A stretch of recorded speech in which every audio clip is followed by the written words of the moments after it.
Hey, I'm Fish. Thank you for joining. I'm liking my DJI mic too, but I'm not loving without. You got it, the wind muff. The wind muff makes the mic even with audible sound when you're talking in a nice natural voice. Oh, maybe I needed to lower down some sound. And I think I did after I made my video. I'm not sure what my RX was set to when I shot with my primary camera. I know the audible was good. I listened to myself. I don't know if I'm allowed. I am. I can have two different types of gains on it. So when I'm on the receiver side, I could be lower. And when I'm on the Bluetooth side, I could be higher. So that's the differences. Well, let me tell you what I'm thinking, and maybe you could give me some advice, support, suggestions. Let's hear it from all, even myself, and my thoughts out loud to all. I'm looking for new software, editing software. All right, let me tell you the software again, what I use. My main one, Magix Movie Edit Pro Suite 2023. My other software I also use as one of my main softwares when I want to edit and I want to have some fun. You got it, Cyberlink Power Director 2024, which is known as PD22, Lifetime. They are both. And they are perpetual lifetime purchases. I also use, when I want to try to learn, CapCut. And it's free. I don't have the pro version. And I try my best to use it. And I use it for one of the reasons of I can cut out the background very easily by just hitting the auto cutout.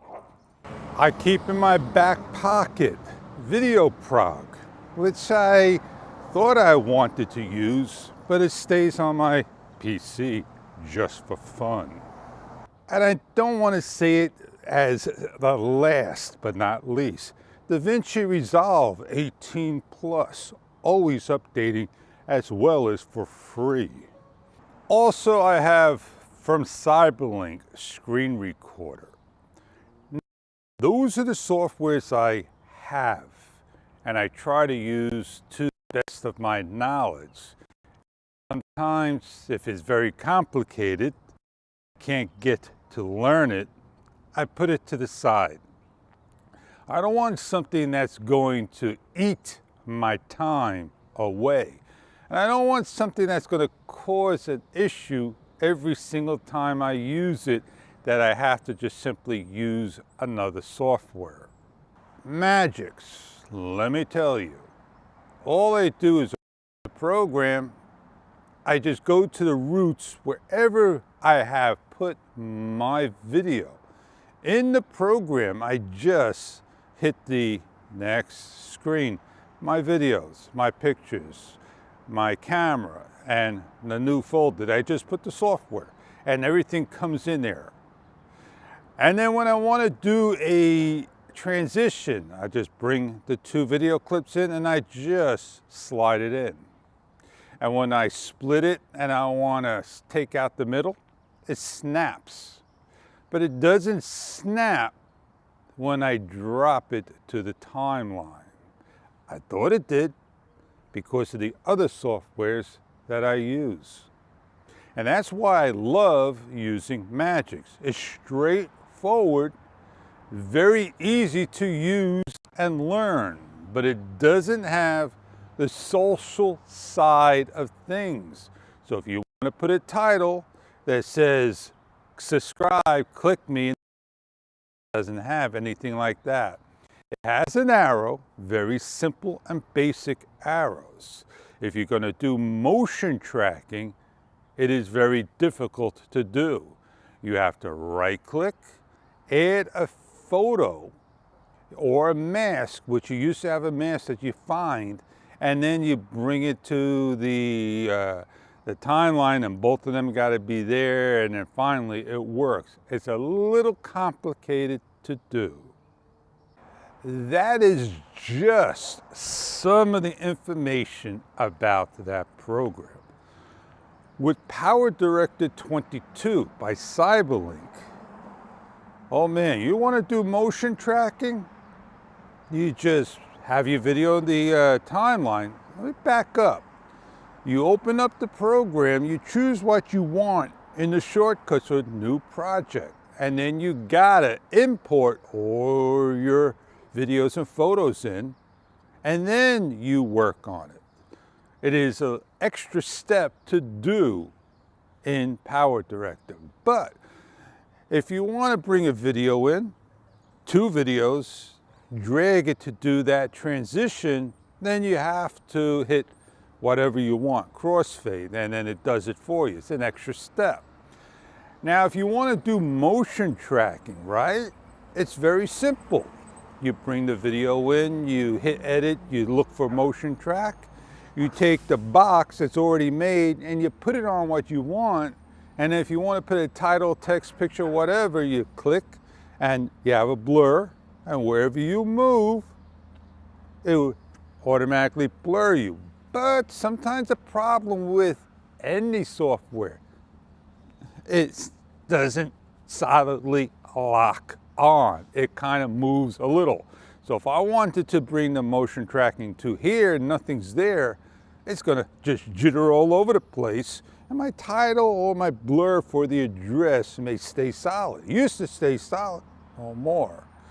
And then you have your transitions, you have your effects, you have your titles, which has different titles than Magic's. In PowerDirector 22, you have one that goes like this. It zooms in at where you put it, and then that's it. I can't find that in PowerDirector, but Magic's has that. So one software has what the other software doesn't have. Now, I was talking about CapCut. Oh man, CapCut's got it all. CapCut's got everything you want, and it's got even much more and constantly updating. And you have a lot of social stuff, a lot of subscribes, do this, do that.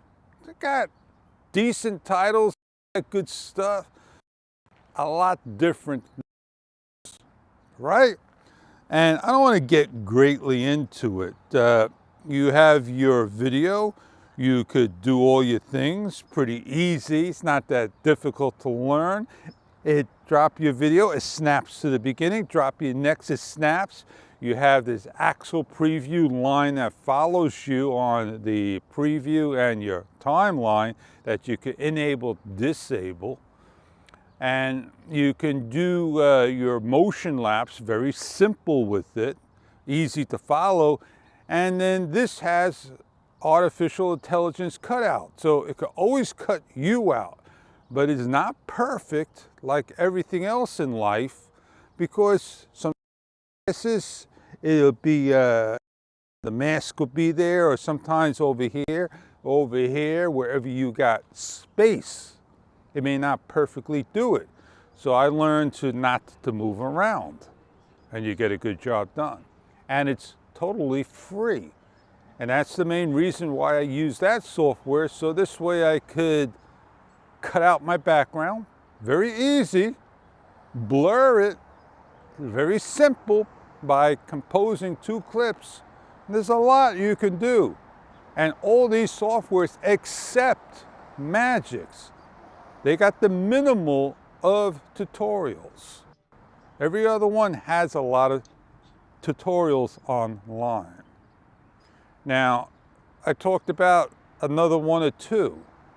It's just gonna, be just about the same.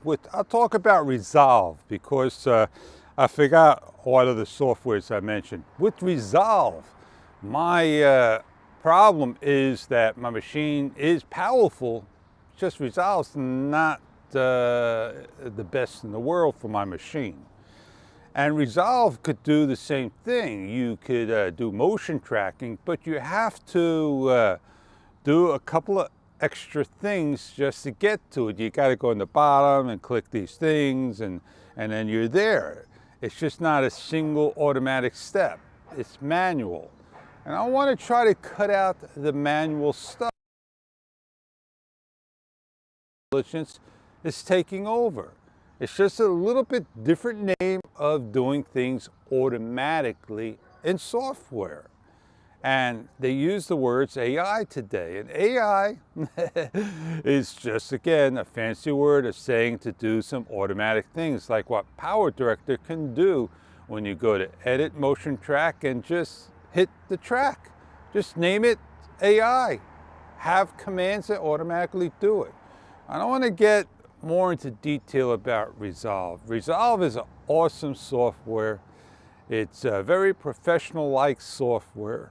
And I don't use Adobe, and I don't use Coral, and I don't use other softwares out there on the market.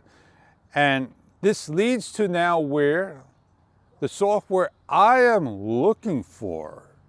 So Filmora 13 is the software I am looking for. And it's $80. It's less money if you go the annual.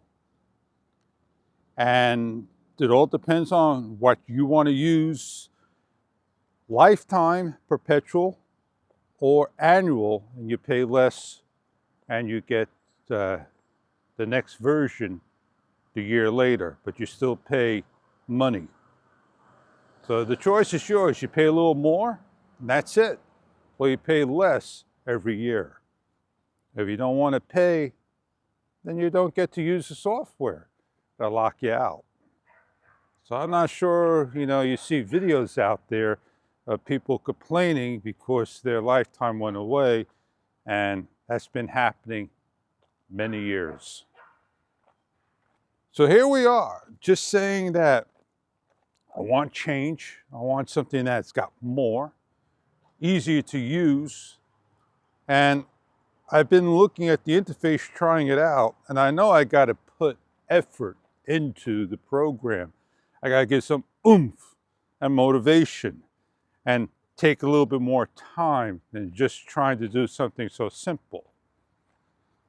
It may be like, for me, using CapCut again, and I may get turned off. So I do want to get something good, and that'll be Filmora 13. It's on my list. Well, I did try a program called Movavi Video Editor Suite, and I just don't know about that one anymore.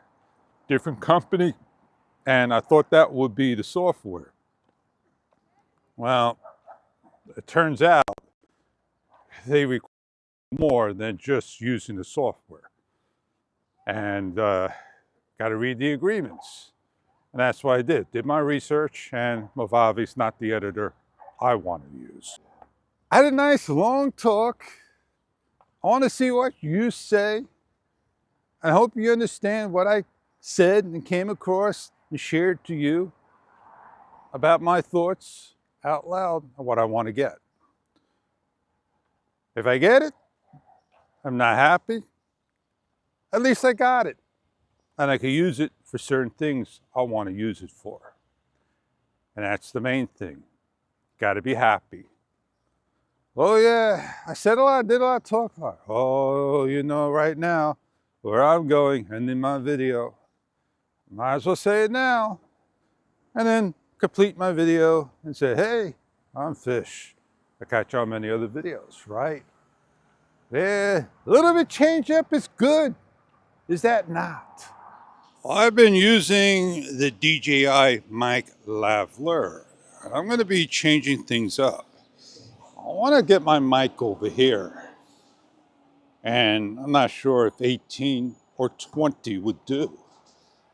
If this is 18, all right, so I may have to go get a 20. And I don't know if it's going to bounce. And I'm talking about a necklace. And I want to just simply, put my mic on here. And the reasons for is when I bike ride, it won't fall off my neck. It won't fall out of my, you got it down here. Because when I use the lavalier mic, that's going to stay on me. But when I use the mic and it's down below as my remote, I got a problem. Should leash it. That's a smart thing. Now, difference between 2mm and 3mm, I'm not sure. I think 2mm will be better because I know I may be able to slide it around the clip. 3mm, not at all. I'm going to have to figure something out. I believe Saramonic makes a neck strap that you could snap it on and just hang it down. But I'm not too fancy about having a neck strap. So I'm thinking like when I saw shows, and you could type it in, Love Island, and you'll see them having a special necklace. It's not that hard to make one, and you just simply put a little black tape around the necklace. But I don't have a 3D printer to make a little capsule, a design like I saw on Dale and No Dale. And that's what I like. Put my DJ mic into the capsule and then wrap it around to the back, and then that's it. I don't have to worry about, you got it, having the mic over here. It's on my neck. So I have options with a necklace. And necklace mics have been around for many years. You just have not known it. Well, I gotta watch out for that branch right above my head, man. They just like to leave it there. Well, I said a lot, did a lot, talked a lot, shared a lot, and I hope to catch you on many other videos to come. I had a nice talk. Have a great day. I got a lot of work, a lot of things, and I gotta get going. And that's life. Isn't it, baby?